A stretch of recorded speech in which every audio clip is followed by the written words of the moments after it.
성경은요 다양한 문학 형태로 기록이 되어 있습니다. 한 성경인데 문학 형태가 다 틀려요. 과거에 있었던 역사적인 사실을 기록했던 역사서들도 있죠. 여호수아부터 해서 에스더까지 기록한 게 있고요. 그리고 예수님의 일대기를 전기처럼 기록했던 복음서도 있습니다. 그리고 편지 형식으로 기록한 서신서도 있어요. 근데 오늘 우리가 읽은 본문 이 베드로 전서는 편지예요. 베드로가 흩어져 있는 유대 기독교인, 특별히 소아시아에 로마 제국하에 있는 소아시아에 흩어져 있던 그 그리스도인들을 위해서, 박해받는 그리스도인들을 위해서 쓴 편지가 바로 이 베드로 전서예요. 근데 편지에는 편지를 받는 사람의 현실적인 상황이 있잖아요. 그 상황을 알아야 이 내용이 이해가 되는데, 이 편지를 받는 유대 그리스도인들이 처해 있던 상황이 크게 세 가지입니다. 첫 번째는 박해예요. 기독교 박해예요. 네로가 이때 황제였거든요. 심한 박해가 있었습니다. 그러니까 얼마나 기독교인으로 살아가는 게 힘들었겠어요. 이 네로는 로마에 일어난 이 화재를 기독교인의 탓으로 돌려버렸잖아요. 그러니까 이 박해가 더 심해진 거예요. 그것 때문에 훨씬 더 심해진 거죠. 두 번째는 뭐냐면 경제적인 어려움을 당하고 있어요. 왜냐하면 자기 나라를 떠나서 지금 나그네로 살아가고 있잖아요. 그런데 나그네로 살아가는데 또 그리스도인으로 살아가니까 경제적인 불이익을 다 당하는 거예요. 세 번째는 뭐냐면 세상 문화에가 도전을 하는 거예요. 세상에 즐기고 노는 이 문화들, 그리고 우상 숭배하는 문화들, 신전을 중심으로 한 이 쾌락의 문화들이 주변에 그대로 있는 거예요. 그러니까 어렵고 힘들수록 사람들이 특징이 뭐냐면 욕구대로 살려고 하는 게, 이게 어렵고 힘들 때 나오는 거잖아요. 스트레스를 풀려고 하는 이런 현상들이 일어나잖아요. 그래서 일반 사람들은 이 스트레스를 풀기 위해서 뭘 외치고 살아요? 불금을 외치고 살잖아요. 버티고 이제 불금이다 이러고 이제 이게 완전히 해제되어 버리잖아요. 일주일 동안 쌓였던 이 스트레스를 일탈을 통해서 풀어보려고 하는 게 이게 세상 사람들이 하는 거잖아요. 부으라 마시라고 하면서 억눌렸던 자기의 욕구들을 다 분출시키는 거예요. 사람들이 욕구를 분출할 때 억눌렸던 감정들이 완화가 돼요. 그리고 욕구를 충족시키니까 만족이 느껴져요. 스트레스도 풀리고 숨통도 트여지는, 그걸 통해서 숨통도 트여지는 거예요. 그러니까 불금을 외치는 거예요. 그렇게 안 하면 미칠 것 같아서 살지 못하니까 그렇게라도 해야 또 사라지니까 그렇게 불금을 외치고 사는 거예요. 여러분, 이걸 반복적으로 하면 스트레스가 풀리기도 하지만 오히려 부작용들이 생겨나요. 중독에 빠지기도 하고요, 마약에 손을 대기도 하고요, 바람을 피기도 하고요. 욕구에 집중하다 보니까 그런 현상이 일어난 게 당연한 거잖아요. 욕구에 집중하는데 또 다른 욕구가 일어나는 게 이게 당연한 거잖아요. 그러면서 사회 전반에 문제들을 일으키잖아요. 수많은 가정들이 깨어지잖아요. 바람 피고 뭐 이렇게 하면서 수많은 일들이 일어나잖아요. 그러니까 이런 것들은요, 잠깐 위안을 주는데 근본적인 해결책은 아니라는 거예요. 스트레스가 안 풀리는 게 아니라 풀려요. 그런데 근본적인 해결책은 아니라는 거예요. 근데 베드로가 이런 상황에 놓여 있는 성도들에게 어떤 위로와 해결책을 주는지를 우리가 좀 봐야 되는 거예요. 베드로는 상황을 바꿔주거나 박해를 멈추게 하거나 유혹거리를 없애주거나 문제를 해결해 주는 게 아니잖아요. 복음으로 위로하고 해결책을 줍니다. 여러분, 우리의 모든 답은 항상 어디에 있냐면 복음과 말씀에 있는 거예요. 여러분, 이 말은 기독교인들은 스트레스도 풀지 말고 재밌는 것도 하지 말라, 육체적인 스트레스도 풀지 말라, 이런 이야기가 아닙니다. 그거 해야 돼요. 스트레스 풀어야 됩니다. 정신적인 스트레스도 풀어야 되고 취미 활동도 해도 스트레스를 풀어야 돼요. 그거 안 하면 또 정신적으로 문제 오잖아요. 그런데 그것보다 더 중요한 게 뭐냐면 그것도 해야 되는데 그것만으로는 안 된다라는 거예요. 그것보다 더 중요한 게 뭐냐면 영적 문제를 해결해야 된다는 거예요. 그게 복음과 말씀을 통해서 해결해야 되는 거예요. 그래서 오늘 1절을 보면요, 1절 같이 한번 읽어볼까요? 같이 읽겠습니다. 시작. 그리스도께서 이미 육체의 고난을 받으셨으니 너희도 같은 마음으로 갑옷을 삼으라. 이는 육체의 고난을 받은 자는 죄를 거쳤음이니. 예수님이 십자가에서 뭐 하셨다고요? 육체의 고난을 받으셨다, 이렇게 이야기를 합니다. 예수님이 십자가에서 육체의 고난을 받으신 이유가 뭐냐면 우리의 죄 때문에 그런 거예요. 다시 말하면 우리가 죄지은 결과로 생긴 모든 부정적인 일들, 재앙과 심판을 해결하기 위해서 예수님이 육체로, 인간의 몸을 입은 육체로 고난을 받으셨다라는 거예요. 그래서 히브리서 2장 14, 15절에 보면 뭐라고 이야기하냐면 자녀들은 혈과 육에 속하였음에 그도 또한 같은 모양으로 혈과 육을 함께 지니시면 죽음을 통하여 죽음의 세력을 잡은 자 곧 마귀를 멸하시며 또 죽기를 무수함으로 한평생 매어 종로로 사는 모든 자들을 놓아주리 하시니, 예수님이 우리의 죄와 우리의 이 종된 것과 사단의 문제를 해결하기 위해서 육신의 몸으로 있고 육신으로 고통당하셨다라는 거예요. 여러분, 그 다음에 말이 뭐냐면 육체의 고난을 받는 자는 죄를 거쳤다, 이렇게 이야기를 합니다. 이걸 좀 의역을 하면 예수님이 십자가에서 죄 문제를 다 거치게 하셨다, 이런 이야기야. 다시 말하면 예수님이 죽음에서 부활하시면서 죄와 관련된 모든 걸 다 해결하시고 정복하셨다라는 이야기입니다. 여기에는 고통과 재앙과 저주와 죽음과 사탄의 모든 저주와 사탄의 모든 권세가 다 포함되어 있는 거예요. 이걸 다 정복하셨다라는 거예요.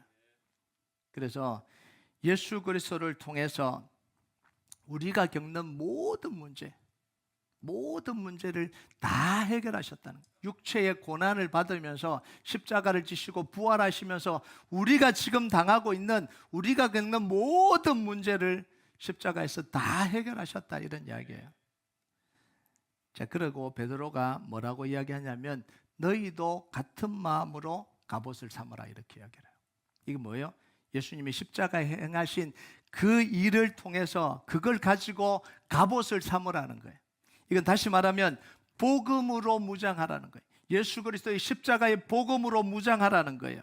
왜냐하면 우리는 여전히 사망과 사단의 권세가 판을 치는 세상 속에 살아가고 있기 때문에 복음으로 무장하고 살아라는 거예요.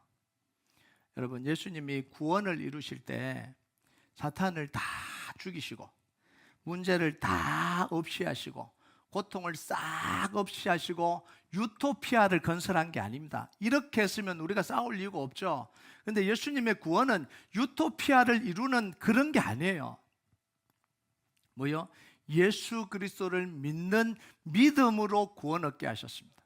예수 그리스도를 믿는 믿음으로 뭐와 싸워 이겨야 되는 거예요? 죄와 싸워 이기고 세상과 싸워 이기고 그 고통과 싸워 이기는 거예요. 그게 다 사라져버린 게 아니라 그대로 있는데 우리는 예수 그리스도를 믿는 믿음으로 말미암아 그걸 이길 수 있다라는 거예요. 그래서 2절과 3절을 보면요, 같이 읽겠습니다. 시작. 그 후로는 다시 사람의 정욕을 따르지 않고 하나님의 뜻을 따라 육체의 남은 때를 살게 하려 함이라. 너희가 음란과 정욕과 술 취함과 방탕과 향락과 무법한 우상 숭배를 하여 이방인의 뜻을 따라 행한 것은 지가 나간 때로 족하도다.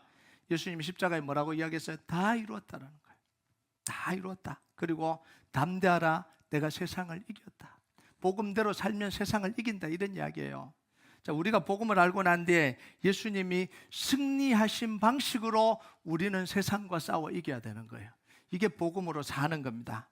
여러분, 복음을 모를 때는 사탄에게 속아서 욕구대로 살고 죄의 종로를 타고 사는데 그건 뭐로 족하다고요? 모르고 지나간 때로 족하다는 거예요. 모르고 당한 때로 족하다는 거예요. 지금까지 예수 알지 못하고 고통받은 걸로 족하다는 거예요. 그만큼 속고 당했으면 이제 그만 당하라, 이런 이야기예요. 복음을 알고 난 뒤에 우리의 남은 인생은 어떻게 살아라고요? 속고 당하지 않고 믿음으로 승리하는 삶을 살아라는 거예요.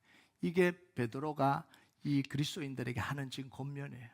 더 이상 속지 말라는 거예요. 지금까지 속지 않았냐? 지금까지 복음을 몰라서 고통당하지 않았냐? 그럼 이제 남은 때는 복음을 알고 그 이후의 삶은 복음으로 승리하는 삶을 살아라는 거예요.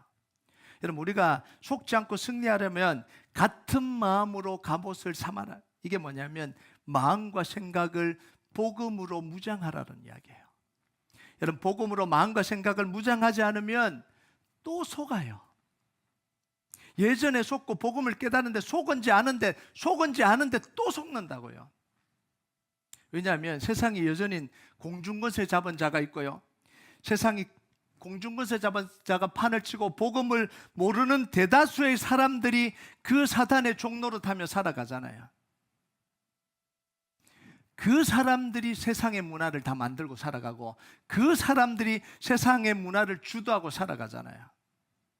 그래서 4절을 보면 같이 한번 읽어볼까요? 4절 같이 읽겠습니다. 시작. 이러므로 너희가 그들과 함께 그런 방탕에 다름짐하지 아니하는 것을 그들이 이상히 여겨 비방하나, 세상 사람들은 세상 방식으로 살아가고 자기 욕구대로 다 살아가는 거예요. 이 사람들이 문화를 다 주도해 가는 거예요. 그런데 우리가 그렇게 살지 않는 걸 보면서 이상하게 여기고 비웃는다는 거예요. 왜 그렇게 안 사냐라는 거예요. 그렇게 왜 바보처럼 사냐는 거예요. 왜 즐기지 않고 사냐는 거예요. 무슨 재미로 사냐는 거예요. 그렇게 살면 답답해서 어떻게 사냐는 거죠. 이게 세상에 지금 흘러가는 흐름이라는 거예요. 복음으로 산다고 하고 말씀으로 산다고 하면 어떻게 그렇게 답답하게 사냐라고 이야기를 하는 거예요.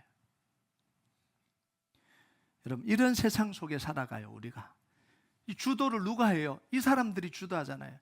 가인의 후예로부터 끊임없이 세상은 뭐냐면 죄 짓는 사람들이 대다수로 살아가면서 세상을 주도하고 살아가잖아요. 그래서 가인의 후예들이 뭐예요? 가축 치는 자, 소리, 이 수금과 퉁소 만드는 자, 기구 만드는 자, 문화와 문명과 기술을 다 개발시켜서 성을 쌓고 그 안에서 온갖 향락을 다 누려가잖아요. 이게 세상 문명이었잖아요. 최고 문명을 이 구가하면서 그게 최고인 양 살아갔잖아요.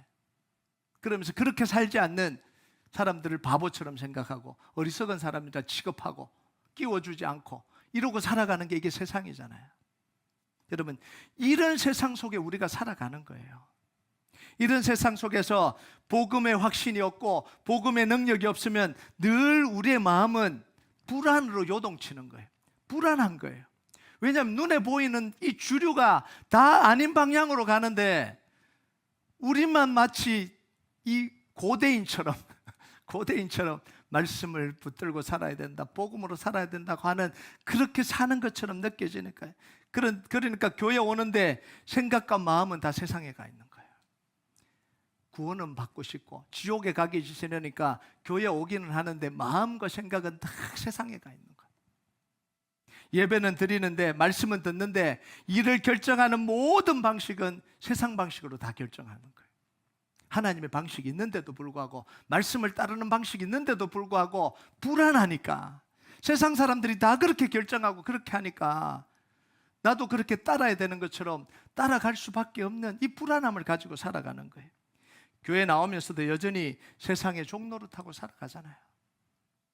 예수님의 십자가와 승리가 이미 이루어졌는데도 불구하고 죄의 노예로 살아가잖아요. 이걸 이상하게 생각하지 않고 산다는 게 이게 문제예요.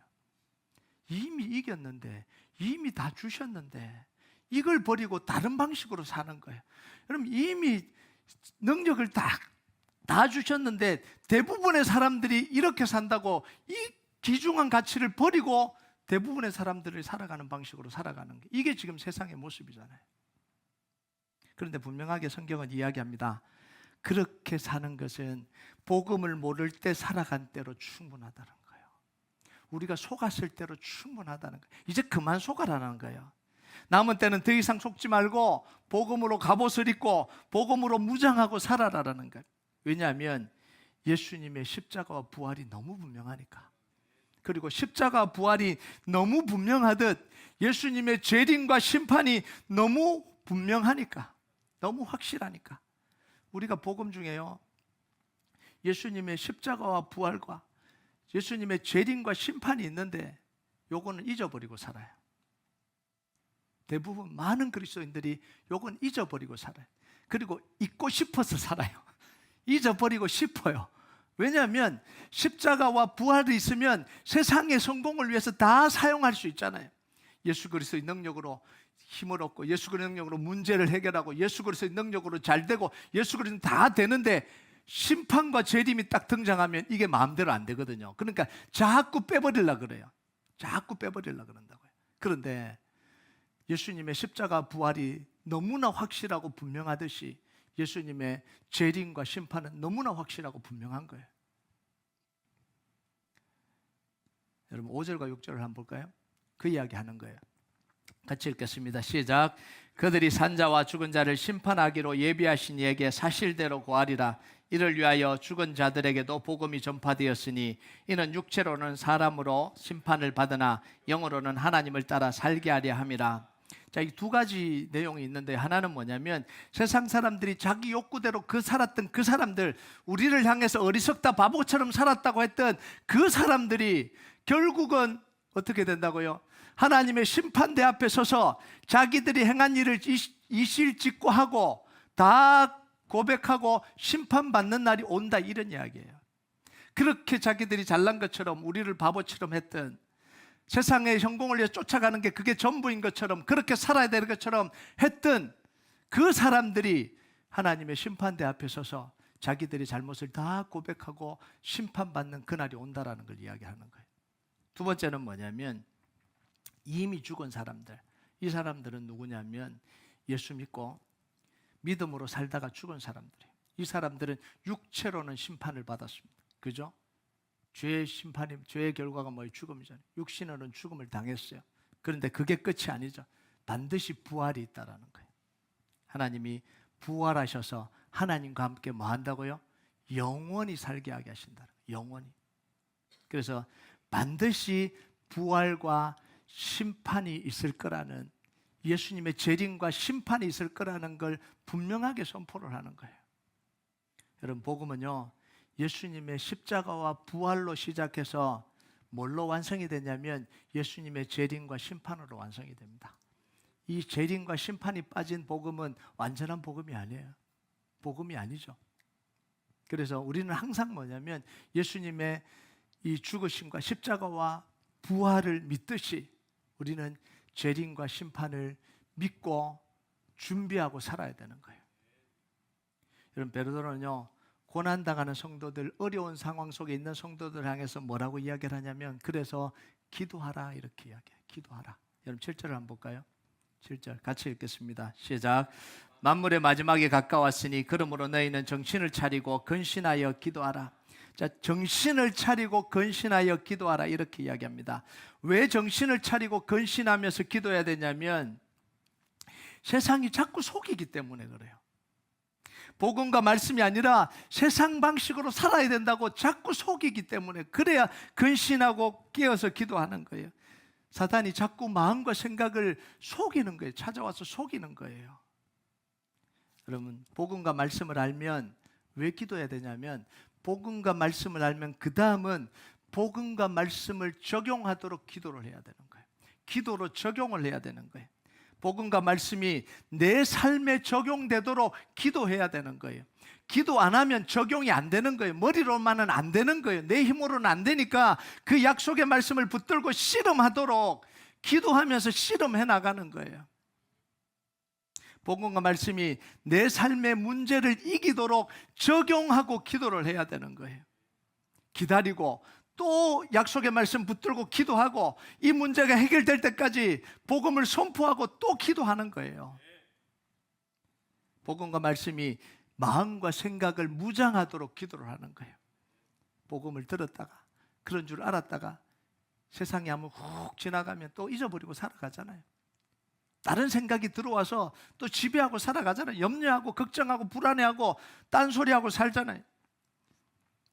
억장 무너지게 시큰 복음 이야기를 하고 시큰 말씀 이야기했는데, 목사님 그런데요, 세상이 이런데, 이러면 또 이제 억장이 확 무너지잖아요. 도대체 내가 뭘 위해서 기도하고 뭘 위해서 말씀 전하고. 네. 여러분, 여기에 중요한 표현이 하나 있는데요, 만물이 가까웠으니, 만물의 마지막이 가까웠으니 기도하라, 이렇게 이야기해요. 이게 뭐예요? 예수님의 재림이 가까울수록 더 기도하라, 이런 이야기예요. 예수님의 재림이 가까울수록 더 기도하라. 예전에 기도 안 했더라도 뭐 하라는 거예요? 앞으로는 기도해야 된다는 거예요. 예전보다는 예수님의 재림이 가까운 거 아니에요. 예전에 기도 하나도 안 했다가 안 했더라도 지금부터는 기도해야 된다, 이런 이야기예요. 그런데 지금 교회는 반대로 가고 있잖아요. 예전에는 그렇게 뜨겁게 기도했는데 요즘 기도 안 하잖아요. 말씀 반대로 가는 거 아니에요? 그렇게 뜨겁게 기도했던 교회가 기도를 다 잃어버리고 살아가고 있어요. 차라리 예전에 기도 안 하고 지금부터 기도해 가야 되는, 그게 맞는데, 여러분, 기도하자고 모였는데 기도 안 하고 공연하잖아요. 기도하자고 모였는데 다른 거 하잖아요. 시간 다 보내다가 잠깐 기도하자 그러잖아요. 여러분, 우리 교회가요, 다시 기도의 불을 지피고 다시 기도의 능력을 회복해야 되는 거예요. 이거 옛날 구닥다리 그런 거 아니에요. 옛날에 기도했지 그런 이야기가 아니에요. 말씀에 뭐라 그래요? 만물의 마지막에 가까웠으니까 더 기도해야 된다라는 거예요. 그러면 교회는 가면 갈수록 더 기도해야 된다는 이야기예요. 근데 이게 기도를 다 무너뜨려가는 게 이게 뭐냐면 이게 사탄의 전략이에요. 문화활동으로 다 바꿔버려요. 기도하자 그래놓고 공연하고, 기도하자 그래놓고 딴 거 하고, 그러면서 기도해야 돼요. 기도는 안 하고. 여러분, 개인적으로는요, 기도가 의무로 하면 갈수록 기도가 약해져요. 그런 분들 많잖아요. 저 예전에 철야도 하고, 목사님 저 예전에 철야도 하고요, 금식 기도도 하고요, 그랬는데 요즘은 잘 안 해요. 그 기도 왜 했어요? 그 기도 왜 했냐고요? 뭐 그냥 형식적으로 한 거예요. 의무적으로 한 거예요. 여러분 40일 금식을 하고 예전에 철야를 하고 그랬으면 더 기도해야 되는 그게 맞는 거 아니에요? 더 기도에 갈망해야 되는 그게 맞는 거 아니에요? 그게 기도가 기도가 능력이고 기도로 통해서 역사를 경험했으면 지금 더 기도해야 되는 게 맞는 거잖아요. 여러분 돈은 10불 벌면 20불 벌려고 그러고 20불 벌면 30불 벌려고 그러고 100불 벌면 1000불 벌려고 그러잖아요. 예전에 나 10,000불 벌었으니까 이제는 나 안 벌어도 된다 이런 사람 누가 있어요? 더 벌려고 그러죠. 왜요? 그게 능력이니까. 기도가 진짜 능력이라면 예전보다는 더 기도하고 하는 게 그게 맞는 이야기잖아요. 근데 우리가 좀 돌아봐야 되는 거예요. 기도를 어떻게 했는지, 출석하려고 기도했는지, 의무적으로 기도했는지, 그냥 새벽 기도 나오면 복 준다고 나와서 기도를 했는지, 이거 되돌아봐야 되는 거예요. 그래서 기도를 의무적으로 하지 마세요. 제가 주일날도 이야기를 했잖아요. 매일 참석해야 된다라는 그런 부담감은 안 가져셔도 괜찮아요. 매일 참석하는 게 중요한 게 아니잖아요. 매일 참석하면 제가 부담된다 그랬잖아요. 농담입니다. 또 안 나올라. 힘을 얻기 위해서 기도하세요. 의무로 기도하지 말고 힘을 얻기 위해서 기도해요. 기도를 통해서 힘을 얻은 사람은 기도하게 돼요. 하지 마라 그래도 기도하게 돼요. 세월이 바뀌고 시간이 바뀌고 나라가 바뀌고 다 바뀌어도 힘을 얻는 사람은 기도한다고요. 기도를 통해서 힘을 얻는데 어떻게 기도가 안 돼요? 기도할 수밖에 없죠. 그래서 처음부터는요, 기도회부터 참석하는 게 중요하죠. 억지로라도 참석을 해야죠. 그래야 기도가 시작이 되잖아요. 그 다음에는 기도에 참석하는 걸로 만족하지 말고요, 기도를 통해서 힘을 얻으시기 바랍니다. 기도를 통해서 여러분의 삶의 문제를 하나씩 이겨가는 경험을 해가세요. 작은 문제부터요. 그러면 누가 말하지 않아도 기도는 내 삶의 능력이니까 기도할 수밖에 없는 거예요. 이 단계까지 가야 되는 거예요. 기도가 내 삶에 중요한 능력을 주는 그 단계까지 가야 되는 거예요. 그래야 기도하는 교회에 있을 때는 기도했다가 기도 안 하는 교회 가면 기도 안 해버리는, 이게 지금 현상이잖아요. 그 교회에서는 뜨겁게 기도했는데 우리 교회는 왜 기도회가 없어요? 기도회를 해야 기도가 되는 수준이면 기도를 한 거예요, 안 한 거예요? 그냥 기도하는 분위기 속에 있었던 거죠. 왕왕왕 하니까 와. 그러다가 좀 심하면 기도하고 이제 밥 먹는데 꽂혀갖고 그냥 밥 먹으러 오는 거죠. 기도는 대충 하고 밥 먹으러 가는 거예요. 여러분, 이 수준은 이제 벗어나야죠. 이 수준은 진짜 기도가 능력이라면 우리 삶이 정말 그 기도를 통해서 힘을 얻어야 되는 거잖아요. 여러분, 뭘 위해서 기도하냐? 그래서 뭐라고 이야기하냐면 사랑하기 위해서 기도하는 거예요. 8절에요. 그냥 사랑이 되나요? 화가 나는데, 사랑할 수 없는 사람인데, 그러니까 기도를 통해서 사랑하게 되는 거예요. 사랑하게 달라고 기도하는 거예요. 9절에 뭐예요? 사람을 섬기기 위해서 기도하는 거예요. 내가 섬겨야 되는데 섬기기 위해서 기도하는 거예요. 또 10절에 뭐라 그래요? 자기가 맡은 은사, 자기가 가진 은사를 가지고 충성스럽게 사역을 감당하기 위해서 기도하는 거예요. 이게 다 뭐예요? 기도를 통해서 실제적으로 힘을 얻는 거예요. 기도를 통해서 사랑할 수 있는 힘을 얻고, 기도를 통해서 다른 사람을 섬기는 힘을 얻고, 기도를 통해서 내가 가진 은사를 가지고 섬기고 봉사하는데 하나님 나라 위해서 살아가도 힘들지 않도록, 시험당하지 않도록 기도를 통해서 힘을 얻는 거예요. 그러니까 기도를 통해서 사랑하고, 기도를 통해서 사람을 섬기고, 기도를 통해서 헌신하고 봉사하면 힘 빠지는 게 아니라 하나님의 역사를 경험하는 거예요. 11절을 같이 볼까요? 11절 같이 읽겠습니다. 시작. 결론이에요. 시작. 만일 누가 말하려면 하나님 말씀하시는 것 같이 하고, 누가 봉사하려면 하나님이 공급하신 힘으로 하는 것 같이 하라. 이는 범사에 예수 그리스도로 말미암아 하나님이 영광을 받으시게 하려 함이니 그에게 영광과 권능이 세세에 무궁하도록 있느니라. 아멘.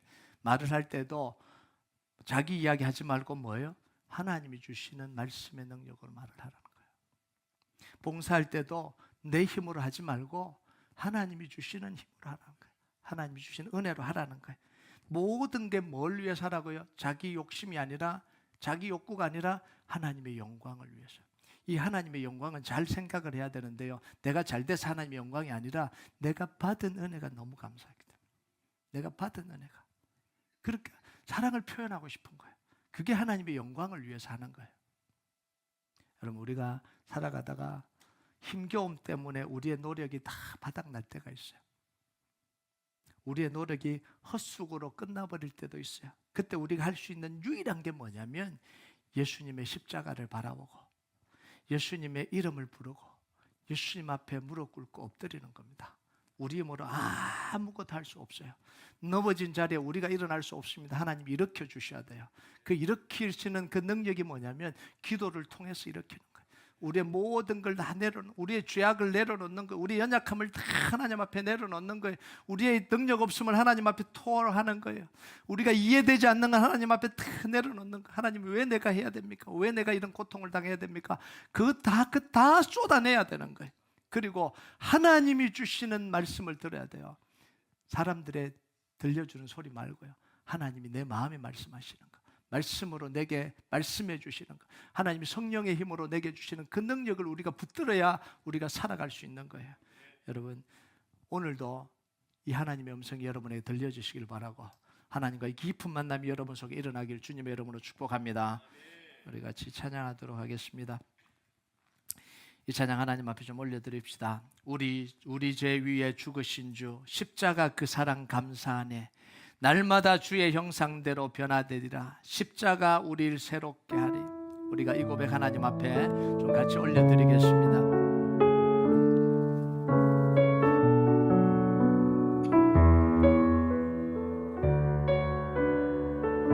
우리 죄 위에 죽으신 주, 우리 죄 위에 죽으신 주, 십자가 그 사랑 감사하네. 십자가 그 사랑 감사하네.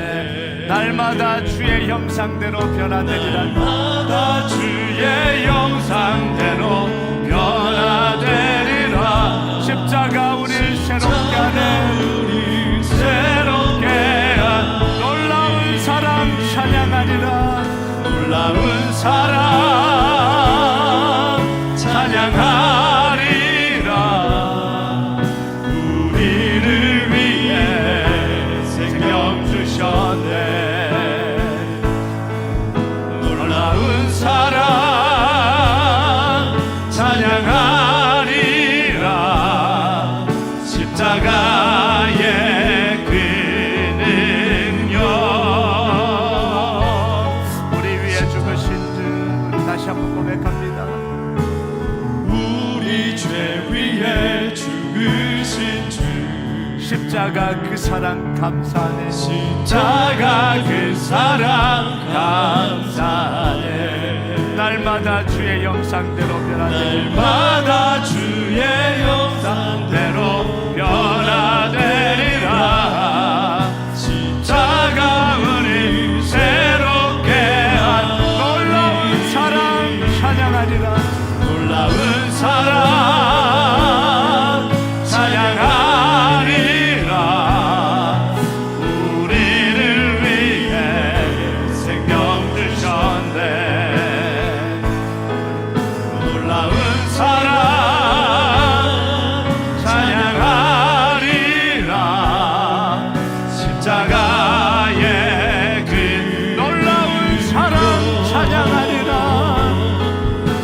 놀라운 사랑 찬양하리라.